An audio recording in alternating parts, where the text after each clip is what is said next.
નમસ્કાર વિદ્યાર્થી મિત્રો, ગયા લેક્ચરની અંદર આપણે વિજ્ઞાનની અંદર ભણી ગયા કાર્બન છે પરમાણુ વિશેની માહિતી આપણે મેળવી લીધી અને કાર્બન પરમાણુ છે સહસંયોજક બંધ કઈ રીતે બનાવે છે, સહસંયોજક બંધ શા માટે બનાવે છે અને આ બંધ બનાવે છે ત્યારે એના ગુણધર્મોમાં કયા કયા ફેરફાર થાય છે એની આપણે વાત કરીએ। આજે આપણે વાત કરવા જઈ રહ્યા છે કાર્બનનો સર્વતોમુખી સ્વભાવ, એટલે કે કાર્બનની વર્સેટિલિટી। કઈ અલગ અલગ રીતે કાર્બન છે એ જોડાઈ શકે છે, શા માટે અને કયા પ્રકારે કાર્બન આપણને જોવા મળે છે।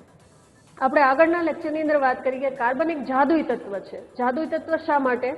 એટલા માટે કે કાર્બન તત્વ છે એ કુદરતના જોવા મળતા તમામ તત્વો કરતાં કંઈક જુદી જ રીતે વર્તે છે અને માટે જ કાર્બન આપણને આપણી આસપાસની લગભગ ધાતુઓને છોડીને તમામ વસ્તુઓની અંદર કાર્બનની હાજરી આપણે જોઈ શકીએ છીએ।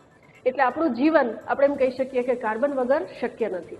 હવે આપણે વાત કરીએ કે કાર્બન છે એ સર્વતોમુખી સ્વભાવની આપણે વાત કરવા જઈ રહ્યા છીએ। સર્વતોમુખી શા માટે? તો કાર્બન છે એ અલગ અલગ ઘણી બધી રીતે જોડાઈ શકે છે અને એમાં કાર્બન જે છે એની અદ્વિતીય ક્ષમતાની આજે આપણે વાત કરવા જઈ રહ્યા છીએ। અદ્વિતીય ક્ષમતા એટલે કઈ? તો કેટેનેશન। કેટેનેશન એટલે શું? તો એક પરમાણુ અને લાંબી શૃંખલા રચી શકે છે। વિદ્યાર્થી મિત્રો, પ્રશ્ન અહીંયા એ થાય કે શું કાર્બન સિવાયના બીજા તત્વો આ રીતે જોડાઈ શકે છે ખરા, કે માત્ર કાર્બન જ આવું કરી શકે છે?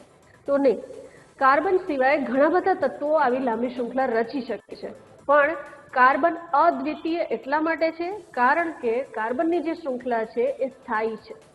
સિલિકોન કાર્બનની જેમ જ આપણે વાત કરી કે એવી રીતે સહસંયોજક બંધ ધરાવે છે, એની બાહ્યતમ કક્ષા પણ અડધી ભરેલી અડધી ખાલી છે, એટલે કાર્બનની જેમ જ એ પ્રક્રિયા કરે છે, પરંતુ એની જે બાહ્યતમ કક્ષા છે એ ન્યુક્લિયસથી કાર્બન કરતાં થોડે દૂર છે અને પરિણામે કાર્બન પરમાણુ જેટલી સિલિકોન જે છે એની અણુરચના જે છે સ્થાયી હોતી નથી। માટે કેટેનેશનનો આ ગુણધર્મ કાર્બનમાં જે જોવા મળે છે એ અદ્વિતીય છે।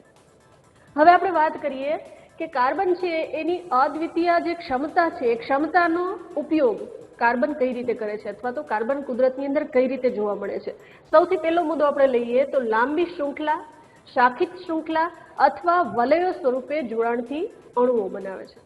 કાર્બનના બે પરમાણુઓ છે એકબીજા સાથે જોડાતા જઈને લાંબી શૃંખલા રચી શકે છે। આવું બધા જ પરમાણુઓ કરી શકતા નથી, એટલે લાંબી શૃંખલા રચી શકે છે અથવા તો શાખિત શૃંખલા। આપણે કાર્બનની એક ખાસિયત છે। શાખિત શૃંખલા એટલે શું? તો કાર્બન જે છે એક ક્રમમાં બીજા સાથે જોડાતો જાય, એને બદલે ક્રમમાં જોડાયેલી જે લાંબી શૃંખલા છે એની વચ્ચે પણ એક કાર્બનની સાથે નીચે કાર્બન પરમાણુ છે એ જોડાઈ શકે। અથવા તો ત્રીજું જે જોડાણ છે, ત્રીજું જોડાણ કાર્બન છે એ વલયો સ્વરૂપે, એટલે વલય સ્વરૂપે જ્યારે કાર્બન જોડાય ત્યારે એના ગુણધર્મો છે બદલી જાય છે। એટલે આ રીતે કાર્બન છે એ અલગ અલગ રીતે જોડાઈ શકે છે, શૃંખલા સ્વરૂપે, શાખિત શૃંખલા સ્વરૂપે અથવા વલયો સ્વરૂપે। હવે આપણે વાત કરીએ કાર્બનની અંદર આવી સર્વતોમુખી જે સ્વભાવ છે એ હોવાનું કારણ શું? તો સૌથી પહેલી વસ્તુ એ છે કે કાર્બનની અંદર આપણે જોઈએ એવી રીતે જોડાણ અલગ અલગ રીતે થઈ શકે છે, સાથે સાથે કાર્બનની અંદર એક બંધ, દ્વિબંધ કે ત્રિબંધથી પરમાણુનું જોડાણ થઈ અને અણુ બને છે। એટલે કે કાર્બનનો પરમાણુ છે એ માત્ર એક જ ઇલેક્ટ્રોનની ભાગીદારીથી નહીં, પણ 1, 2 અથવા 3 ઇલેક્ટ્રોનની ભાગીદારીથી બંધ બનાવી શકે છે। એટલે એનો સહસંયોજક બંધ જે છે એ સહસંયોજક બંધ ઇલેક્ટ્રોનની ભાગીદારીના સંદર્ભમાં પણ અદ્વિતીય છે। અહીંયા આપણે એ વાત કરીએ કે એક બંધ, દ્વિબંધ કે ત્રિબંધથી પરમાણુનું જ્યારે જોડાણ થાય ત્યારે આ પરમાણુનું જે જોડાણ છે એ વિશિષ્ટ કઈ રીતે બને? સૌથી પહેલી આપણે વાત કરીએ એક બંધ ધરાવતા અણુ। એક બંધ ધરાવતા અણુઓ છે એને આપણે સંતૃપ્ત સંયોજનો તરીકે પણ ઓળખીએ। એટલે એક બંધ જેમાં બંધાય છે એવા કાર્બનના અણુઓ છે એ સંતૃપ્ત સંયોજનો તરીકે ઓળખાય। આ સંતૃપ્ત સંયોજનો શું છે એ આપણે આગળ જોઈશું। જો દ્વિબંધ કે ત્રિબંધ ધરાવતા સંયોજનો હોય તો આવા સંયોજનો છે એ અસંતૃપ્ત સંયોજનો તરીકે ઓળખાય। એટલે કે કાર્બન પરમાણુઓ છે એની અંદર એક બંધ હોય તો આપણે એને સંતૃપ્ત સંયોજનો કહીએ અને દ્વિબંધ કે ત્રિબંધ હોય તો આપણે એને અસંતૃપ્ત સંયોજનો તરીકે ઓળખીશું। હવે કાર્બન જે છે એની આપણે આગળના લેક્ચરની અંદર વાત કરી ગયા કે કાર્બન પરમાણુ છે એનો પરમાણુ ક્રમાંક 6 અને પરિણામે પહેલી કક્ષાની અંદર 2 ઇલેક્ટ્રોન સમાય, એના પછીની કક્ષાની અંદર 4 ઇલેક્ટ્રોન વધે છે. એટલે કે કાર્બનની સંયોજકતા કેટલી છે? 4. એ 4 ઇલેક્ટ્રોનની ભાગીદારી કરી શકશે, નહીં આપલે કરે, ભાગીદારી કરી શકશે. આથી અન્ય 4 પરમાણુ સાથે બંધ બનાવી અને કાર્બન પરમાણુ છે એ જોડાઈ શકે છે. હવે વિશેષતા એ છે કે આ જે બંધ બનાવે છે અથવા તો આપણે ઇલેક્ટ્રોનની ભાગીદારી કહીએ તો એ ઇલેક્ટ્રોનની ભાગીદારી અથવા બંધ બનાવવાની કાર્બનની ક્ષમતા માત્ર કાર્બન સાથે છે એટલું નહીં, પણ કાર્બન સિવાય અન્ય પરમાણુઓ સાથે પણ એટલી જ સરળતાથી કાર્બન જોડાઈ શકે છે અને માટે જ કાર્બન અત્ર તત્ર સર્વત્ર આપણને જોવા મળે છે. તો કાર્બન છે એની જોડાયેલ પરમાણુ પ્રમાણેની એની ગુણધર્મો જે છે એમાં વેરાયટી જોવા મળે છે. આપણે વાત કરી ગયા કે કાર્બનનો સર્વતોમુખી સ્વભાવ વર્સેટિલિટી શા માટે છે? તો કાર્બન જે પરમાણુ સાથે જોડાશે એ પરમાણુના ગુણધર્મો ઉદારતાથી સ્વીકારી લે છે. પરિણામે કાર્બનનું આ સંયોજન છે એની સાથે જોડાયેલા ક્રિયાશીલ સમૂહ અથવા તો એની સાથે જોડાયેલ અન્ય પરમાણુ એ પ્રમાણે પોતાના ગુણધર્મો બદલી શકે છે અને માટે કુદરતની અંદર કાર્બન આપણને આટલી મોટી સંખ્યામાં જોવા મળે છે. આગળ વાત કરીએ તો અન્ય સંયોજનોની સરખામણીમાં કાર્બનિક સંયોજનોની પ્રબળતા વધુ અને માટે વધુ મજબૂત બંધ. આપણે લેક્ચરની શરૂઆતમાં જ વાત કરી ગયા કે કાર્બનની જેમ જ સિલિકોન પણ એવું તત્વ છે કે જેની બાહ્યતમ કક્ષામાં 4 જ ઇલેક્ટ્રોન છે, પરંતુ સિલિકોનની જે બાહ્યતમ કક્ષા છે ન્યુક્લિયસથી થોડે દૂર છે કમ્પેરેટિવલી કાર્બનની, અને પરિણામે સિલિકોન કરતાં કાર્બન પરમાણુ જે છે એ વધારે મજબૂતાઈથી બંધ બનાવી શકે. તો આ આપણે વાત કરી કાર્બનના એક અદ્વિતીય જે ગુણધર્મ છે કેટેનેશન. જો વિદ્યાર્થી મિત્રો યાદ અહીંયા એ રાખવાનું છે કે કેટેનેશન એ માત્ર કાર્બનની અંદર જ જોવા મળે છે એવું નહીં, પણ યાદ એ રાખવાનું છે કે આ કેટેનેશનનો ગુણધર્મ અહીંયા જેટલી સ્થાયી સ્વરૂપમાં કાર્બનના સંયોજનની અંદર જોવા મળે છે એવો સ્થાયી અન્ય સંયોજનની અંદર હોતો નથી. એટલે કે અન્ય પરમાણુઓ આટલા મજબૂતાઈથી બંધ બનાવી શકતા નથી. હવે આપણે વાત કરી ગયા સંતૃપ્ત અને અસંતૃપ્ત. સંતૃપ્ત અને અસંતૃપ્ત કાર્બનિક સંયોજનો એટલે શું? તમને બધાને પ્રશ્ન થયો છે કે આ કોને કહી શકાય? તો ચાલો જોઈએ આપણે સંતૃપ્ત અને અસંતૃપ્ત એટલે શું. તો સંતૃપ્ત એટલે શું? તો 2 કાર્બન વચ્ચે એક બંધ ધરાવતો અણુ હોય, 2 કાર્બન પરમાણુ આપણે લઈએ અને એમની વચ્ચે માત્ર એક જ ઇલેક્ટ્રોનની ભાગીદારી થયેલી હોય, એટલે કે એક જ બંધ બનાવેલો હોય, ત્યારે એવા સંયોજનોને આપણે સંતૃપ્ત સંયોજન કહીએ છીએ. જ્યારે 2 કાર્બન વચ્ચે 2 કે 3 બંધ ધરાવતો અણુ હોય, મતલબ કે 2 કે 3 ઇલેક્ટ્રોનની ભાગીદારી થયેલી હોય, ત્યારે એવા સંયોજનોને આપણે અસંતૃપ્ત સંયોજન કહીએ છીએ. વિદ્યાર્થી મિત્રો પ્રશ્ન અહીંયા તમને એ પણ થાય કદાચ કે કાર્બન પાસે તો બાહ્યતમ કક્ષામાં 4 ઇલેક્ટ્રોન છે, તો શું એ 4 બંધ બનાવી શકે? નહીં. કાર્બન છે એ પોતે 1 ઇલેક્ટ્રોન, 2 ઇલેક્ટ્રોન અથવા 3 ઇલેક્ટ્રોનની ભાગીદારી કરી શકે. 3 થી વધારે ઇલેક્ટ્રોનની ભાગીદારી કાર્બન કરી શકતો નથી. એટલે માત્ર એક બંધ, દ્વિબંધ કે ત્રિબંધ જોવા મળે છે. બીજી આપણે વાત કરીએ તો સંતૃપ્ત જે સંયોજન છે એ સંતૃપ્ત સંયોજનની જે ઇલેક્ટ્રોનની જોડાવાની ક્ષમતા છે એ ઓછી હોય છે. શા માટે? તો જ્યારે એના બંધ સંપૂર્ણપણે સંતોષાયેલા હોય છે એને કારણે કાર્બનના જે આ સંયોજનો છે એ ઓછા ક્રિયાશીલ હશે, એટલે કે ઝડપથી કોઈની સાથે પ્રક્રિયા કરશે નહીં, અથવા તો આપણે એમ કહી શકીએ કે સરળતાથી પોતાના બંધને તોડશે નહીં. એની સરખામણીમાં અસંતૃપ્ત જે હાઇડ્રોકાર્બન છે એ અસંતૃપ્ત હાઇડ્રોકાર્બનની અંદર તમે જોઈ શકશો કે એની અંદરનો જે પ્રથમ બંધ હોય, તમને અહીંયા ઉદાહરણ મેં આપેલા છે, પ્રથમ બંધ, આ 2 બંધ હોય એની અંદરનો જે પ્રથમ બંધ હોય એ સિગ્મા બંધ તરીકે ઓળખાય, બીજો બંધ છે પાઈ બંધ તરીકે ઓળખાય. તો પહેલો બંધ જે છે એ મજબૂત હશે, પણ એના પછીનો જે બંધ હશે એ પ્રમાણમાં નબળો હશે અને નબળો હોવાને કારણે સરળતાથી તૂટી જાય છે. એટલે જ્યારે 2 કાર્બન કાર્બન પરમાણુની વચ્ચે 2 કે 3 ઇલેક્ટ્રોનની ભાગીદારી થયેલી હોય ત્યારે એમાંના જે બીજો કે ત્રીજા નંબરનો જે કાર્બનનો ઇલેક્ટ્રોનની ભાગીદારીનો બંધ છે એ બંધ સરળતાથી તૂટે છે અને કારણે સૌથી વધારે આના કરતા જે સંતૃપ્ત સંયોજનો છે એના કરતા અસંતૃપ્ત સંયોજનો છે વધુ ક્રિયાશીલ છે, એટલે ઝડપથી સરળતાથી બંધ તોડી અને બીજા સાથે જોડાઈ શકશે. આપણે આના ઉદાહરણો જોઈએ તો સંતૃપ્ત હાઇડ્રોકાર્બનનું સાદામાં સાદું એક સરળ ઉદાહરણ આપણે લઈએ તો એ છે C2H6. કાર્બનની સંખ્યા 2 છે તો એની સામે હાઇડ્રોજન કેટલા છે? 6. દરેક જેની કાર્બન એક કાર્બન છે એ અન્ય 4 કાર્બન સાથે જોડાઈ શકે. તો દરેક કાર્બન પરમાણુ છે એ 4ની સાથે જોડાઈ શકે. એમાં 2 કાર્બન પરમાણુ વચ્ચે 1 ઇલેક્ટ્રોનની ભાગીદારી અને બાકીની જે 3 સંયોજકતા છે એ 3 અલગ અલગ હાઇડ્રોજન વડે સંતોષાયેલી છે. એટલે કે અહીંયા 2 કાર્બન વચ્ચે 1 ઇલેક્ટ્રોનની ભાગીદારી છે ને બાકીના જે બંધ છે એ બધા હાઇડ્રોજન બંધ છે. એટલે આ સરળ સંતૃપ્ત હાઇડ્રોકાર્બન અને આ હાઇડ્રોકાર્બનની જે શ્રેણી છે એ શ્રેણીનું પ્રથમ સભ્ય છે ઇથેન. આપણે અસંતૃપ્ત હાઇડ્રોકાર્બનની વાત કરીએ તો અસંતૃપ્ત હાઇડ્રોકાર્બનની અંદર જો તમે ધ્યાનથી આ ઉદાહરણોને જોશો તો અહીંયા આ જે શ્રેણીનો પહેલો સભ્ય છે એમાં જેટલા કાર્બન છે, કાર્બન આપણે લીધેલા છે 2, તો હાઇડ્રોજન એના ડબલ કરતા 2 વધારે છે. એટલે આ શ્રેણીનું સામાન્ય સૂત્ર થાય CnH2n+2. n એ અહીંયા પરમાણુની સંખ્યા છે. એટલે કાર્બનની સંખ્યા 2 હોય તો એની સામે હાઇડ્રોજનની સંખ્યા 2 ગણી એટલે 4 + 2 એટલે 6 થશે. જો અહીંયા તમે કાર્બનની સંખ્યા 3 લ્યો તો કાર્બન 3 થયા તો હાઇડ્રોજન 3 2 6 + 2 એટલે 8 થશે. આવી રીતે આખી શ્રેણી આપણને મળે છે. હવે આપણે વાત કરીએ અસંતૃપ્ત હાઇડ્રોકાર્બનની તો એનું પેલું ઉદાહરણ મેં લીધેલું છે. કાર્બનની સંખ્યા આપણે 2 જ રાખેલી છે જેટલી અહીંયા હતી, પણ અહીંયા તમે જોઈ શકો છો આ એનું સ્ટ્રક્ચર છે. એની અંદર તમે જોઈ શકો છો કે 2 કાર્બન પરમાણુની વચ્ચે દ્વિબંધ છે. એટલે કે 2 ઇલેક્ટ્રોનની ભાગીદારી થયેલી છે.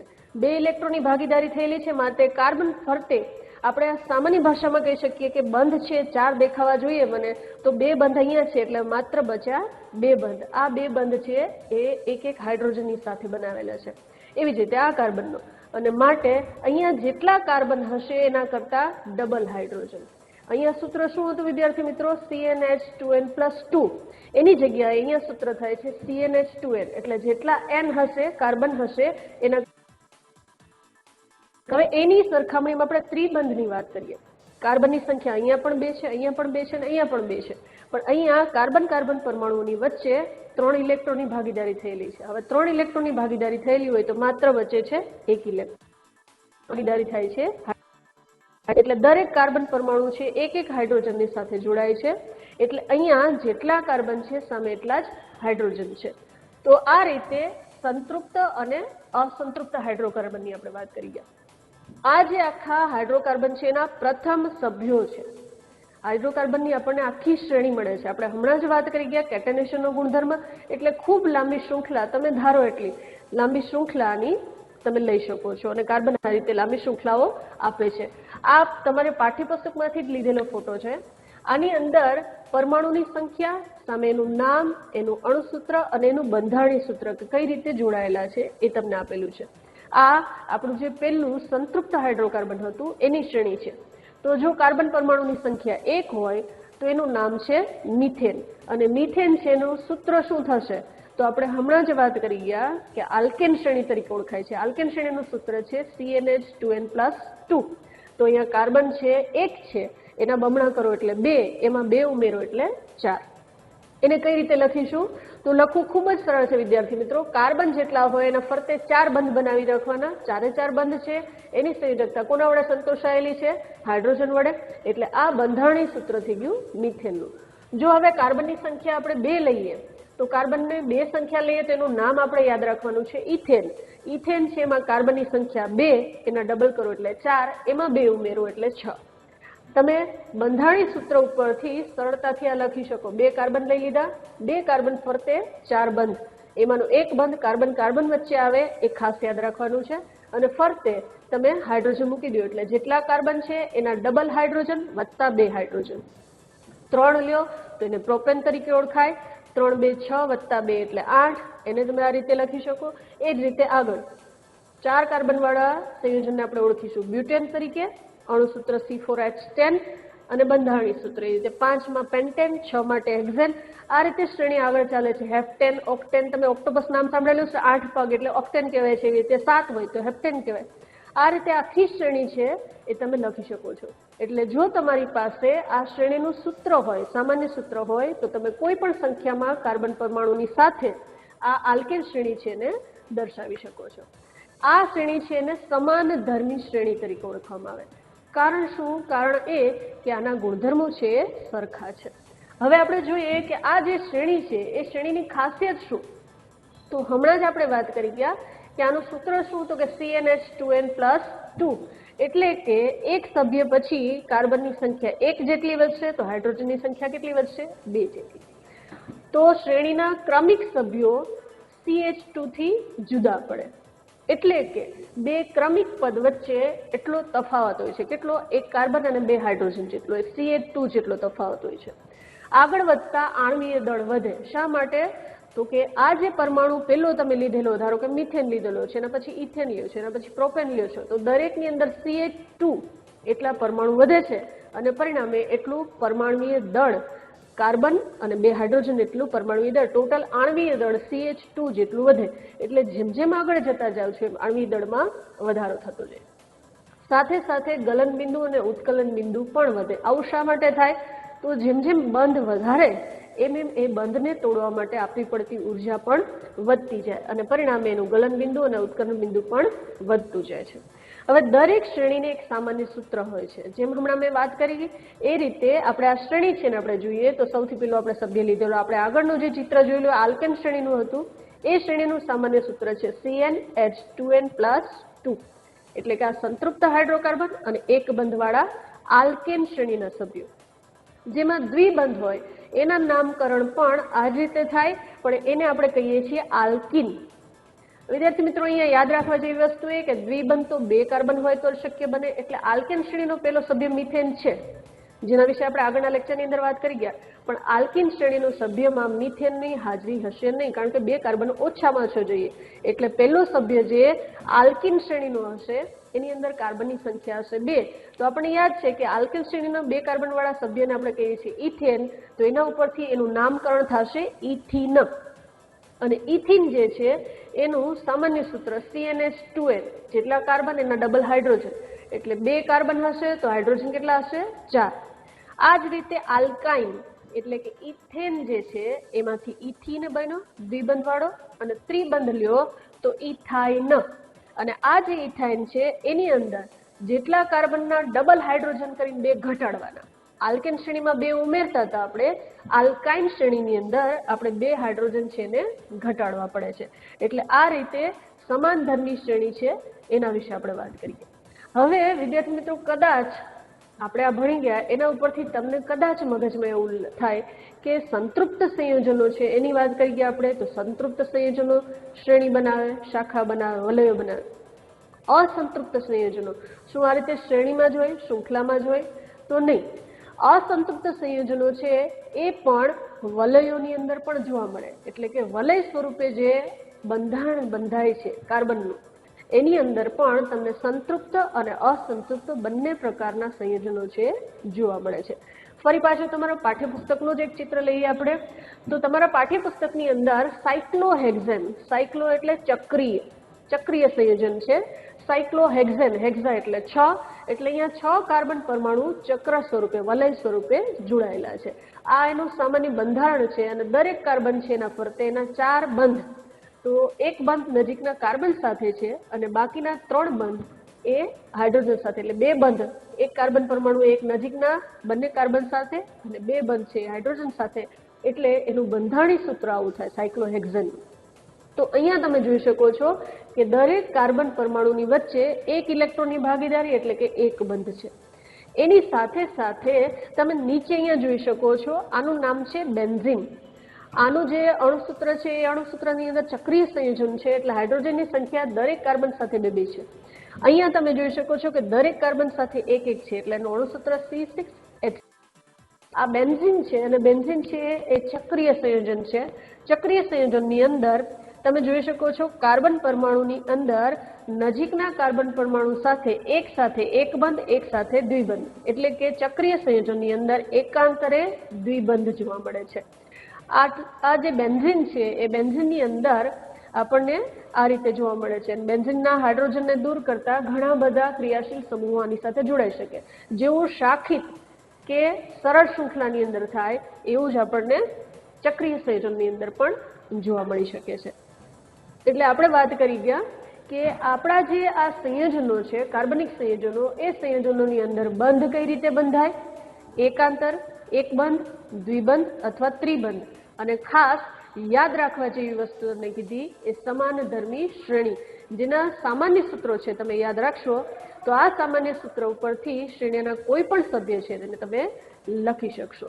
એટલે આ જે લેક્ચર છે એની અંદર નોંધપાત્ર વસ્તુઓ આજે આપણે જે શીખી ગયા એ કે એક તો કેટેનેશનનો ગુણધર્મ, કાર્બનની અંદર અદ્વિતીય શું કામે છે, બીજા સંયોજનોની અંદર જોવા મળે છે તો હા બીજાની અંદર જોવા મળે છે પણ કાર્બન જેટલા સ્થાયી નથી. બીજું કે કાર્બનની અંદર આપણને અસંતૃપ્ત અને સંતૃપ્ત બે પ્રકારના સંયોજનો જોવા મળે છે. સંતૃપ્ત સંયોજનો એટલે એક ઇલેક્ટ્રોનની ભાગીદારી અથવા તો એક બંધ, અને અસંતૃપ્ત સંયોજનો એટલે દ્વિબંધ અથવા ત્રિબંધ. સંતૃપ્ત સંયોજનો છે એની અંદર ક્રિયાશીલતા સરખામણીમાં કોની સરખામણીમાં, અસંતૃપ્ત સંયોજનોની સરખામણીમાં ઓછી છે, જ્યારે અસંતૃપ્ત સંયોજનો છે એ વધુ ક્રિયાશીલ હશે. આપણે વાત કરી ગયા એવી રીતે એના દ્વિબંધ કે ત્રિબંધમાંનો બીજો કે ત્રીજો બંધ જે છે એ સરળતાથી તૂટી જાય છે માટે. અને બીજી વસ્તુ જે યાદ રાખવાની એની સમાનધર્મી શ્રેણી, એટલે આ શ્રેણી છે એના ઉપરથી કાર્બનિક સંયોજનો છે એનો અભ્યાસ આપણે આગળ સરળતાથી કરી શકશું. આભાર.